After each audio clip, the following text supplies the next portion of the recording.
Um, so just first of all, how old were your children? Sienna was 7 years old and Isaac was 3 years old.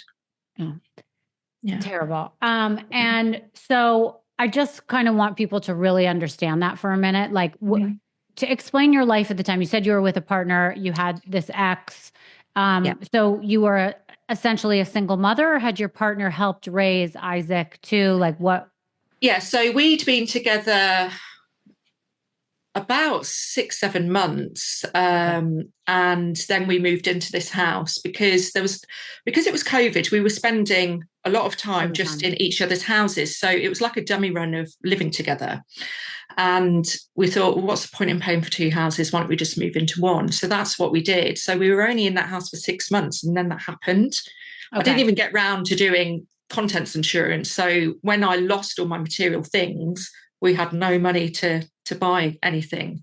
Oh So no. people, I'm so grateful for it. There was three GoFundMe pages, and they raised just shy of £30,000. Wow. And it's amazing how quick £30,000 goes when you have to buy everything again, Everything. because you accumulate things over the years, don't you? You don't buy everything all at once. Right. And it was shocking to actually, because I'm quite frugal, really. And I don't splash out on things, and I do bargain hunt, and but that money went like that. Of course. It And you really didn't did. get any insurance for actually losing the house as well? Nope. Wow. Wow. Nope. But was it something you bought or it was a rental? No, it's rented. Okay. It's rented. Yeah. And are you still with your same partner today? I'm not. No, no. Wow. So when you got out of the hospital, where did you go? We then went into what you would call like temporary accommodation. So we were there for a couple of months, and it was actually an over 55s complex, but it was on the ground floor, so at least he could wheel me in a wheelchair and sort of get So about. he did stay with you Oh through. yeah, yeah, yeah. We were together for 3 years. Yeah, Okay, fine. yeah, So it was yeah. just timing and Yes, he was yeah, very good to you. Okay. yeah. He was. Yeah, he did Okay. nurse me back to health. And just so people know a little bit of your background, can you just, Mm. you were married at some point to their father or? No, no, no. I never got married to him. I was with their father for 7 years, and part of that, he was actually in prison for armed robbery. I was currently a prison officer at the time as well, so that was highly embarrassing. Um, Luckily, he didn't go Wow. to my prison, but we'd just had Sienna. Sienna was 8 weeks old when he went away for 3.5 years. So again, bringing up a child on my own and having And to was juggle that the that. guy was that the same guy you were telling me about who was abusive? Yes, yeah, Got it. yeah, Okay, so it was his children that died. yes, yeah. How did he react to losing his Uh, kids? so to start with, I had a message saying that, I've just heard, I'm really sorry, I love you, which I found a little bit strange, the love you part. And then he was trying to call me. So I did answer, and we had a normal conversation to start with. Now he goes from like 0 to 1,000 in seconds. And I know tensions are high and he wants to understand what happened. So I'm trying to explain it. And then he just starts shouting abuse down the phone. So then that gets me upset. So I put the phone down and he rings again. I'm like, I can't speak to you because you're just too abusive. It's not conducive for me. It's not good for you. Try and calm down and we'll speak later. But then he sent me another message and said, I'm going to make more caskets, and basically threatening to kill me. Mm, So I then had to report him to the police again. He then gets arrested but gets released because they said, he's a grieving father. I said, but he wasn't really in their lives much at all. I tried to have Sienna and Isaac know their father, but he just didn't bother. Or he yeah. would just, turn up and take them to park for half an hour and just drop them off. He wouldn't take them out for the day. He wouldn't do things with them. And as the years went on, my daughter was like, but I don't want to see daddy anymore because he Mm, doesn't play with me, he's not interested. So she understood, because children aren't silly. But for Isaac, it got to the point where whenever he did see his dad, he would then start acting out in nursery. And this became a pattern of behaviour. So it was, I would say, probably about 3 weeks before the house fire happened, I decided that it wasn't a good idea for Isaac to see, or even Sienna really to see their father, because it was causing problems with them. And Okay, so I now understand why you thought maybe he had something to do with the fire, but he ended yes, up yeah, being cleared, just for the he record, did, yeah, and it yeah, wasn't him. he did, yeah. Okay, so and I'm just curious, when you said like it was almost like a five alarm fire, meaning you had five different cities come to, or towns Yes. come to help you.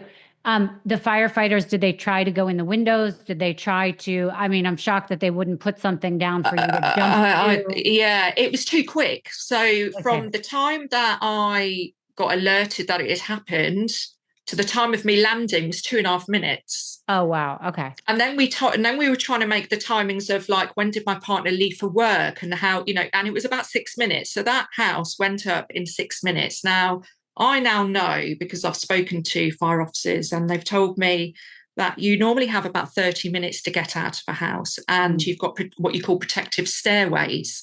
Now, those stairs had gone.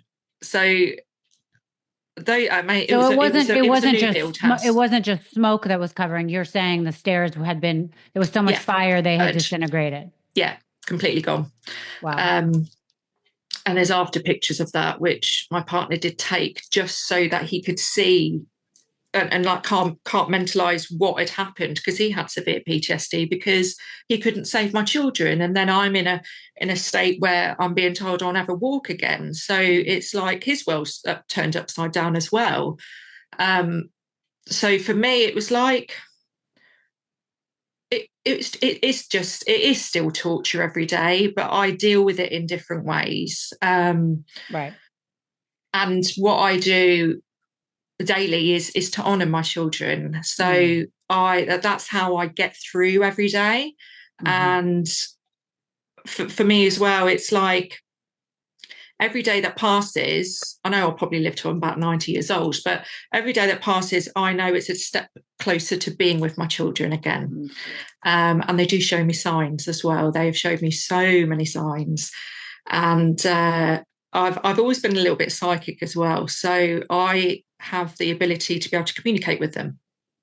To start with, I thought it was just wishful thinking, or, is it just that I just want this? But I've had it confirmed with several different very good mediums, because I actually thought I was going a bit insane, because I actually heard my daughter once talk to me, and before I could even say anything, she went, "Sienna's spoken to you, hasn't she?" And I said, "Yes, that's what I wanted to ask about."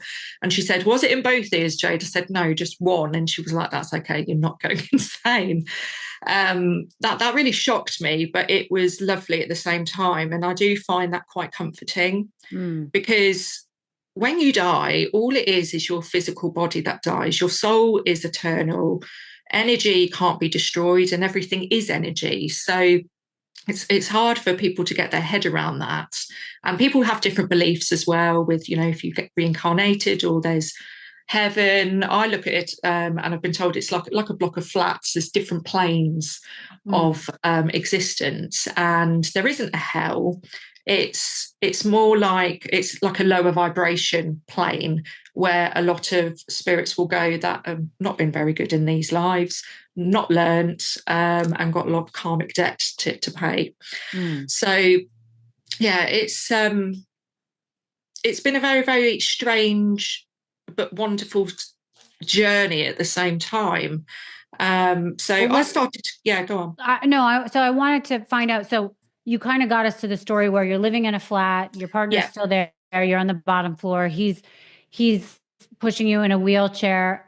I mean, how are you now? Fast forward to now. Can you walk? Oh, yes, I can walk. Yeah, I can walk. Yeah. So how did that happen? You said you started to manifest it by body scans. Yes. Explain that, and then let's get into how you found angelic Reiki. Yeah, so I Googled a lot of things because I like to do a lot of research. So I looked at guided meditation to start with. So I did that daily and just was like, well, being guided of being shown how to relax your body. Because I was in a lot of pain, it was quite crucial for me to try and alleviate some of that. Even I was on heavy medication, 60 tablets a day at that point, and on a lot, probably about 4 bottles of oxycodone, and the big ones.